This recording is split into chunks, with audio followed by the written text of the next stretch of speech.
నమస్తే psychology doctor గారు. కూర్చోండి కూర్చోండి కూర్చోమ్మా. ఏంటి ప్రాబ్లం?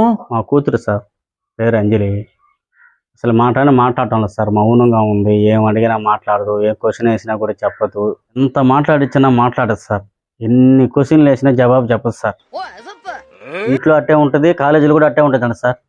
అంటే టోటల్గా ఆ అమ్మాయి మాట్లాడడమే మర్చిపోయిందంటావు? అవును సార్. ఇటు చూడండి, మనం ఏమన్నా ఇట్టే ఆలోచించుకుంటూ ఇట్టే ఉంటుంది, చూస్తూనే ఉంటుంది. ఏం సమాధానం చెప్పదు.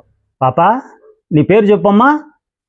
ఇదే సార్ వాలకము, ఇంతే ఉంటుంది. అమ్మాయి ఏం చేస్తుంటది? కాంపిటీషన్ ఎగ్జామ్కి ప్రిపేర్ అవుతుంటుంది సార్. ఓహో అట్నా. పాప, నీకు ఉదయాన్నే టిఫిన్కి ఏ వడ కావాలనా, బి ఇడ్లీ కావాలనా, సి పొంగలి కావాలనా, డి దోశ కావాలనా? దోశ కావాలి.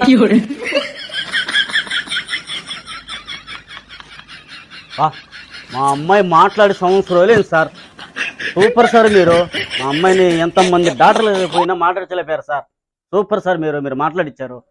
ఏంది సార్ మీ ఆ మాటల్లో మహాత్మ్యం ఏంది సార్? మహాత్యం నా మాటల్లో లేదయ్యా, కాంపిటీషన్ ఎగ్జామ్స్ లో ఉంది సార్. ఇంకా మనం ఆ అమ్మాయి చేత మాట్లాడించాలంటే ప్రతి క్వశ్చన్కి 4 ఆప్షన్లు ఇవ్వాల్సిందేనా?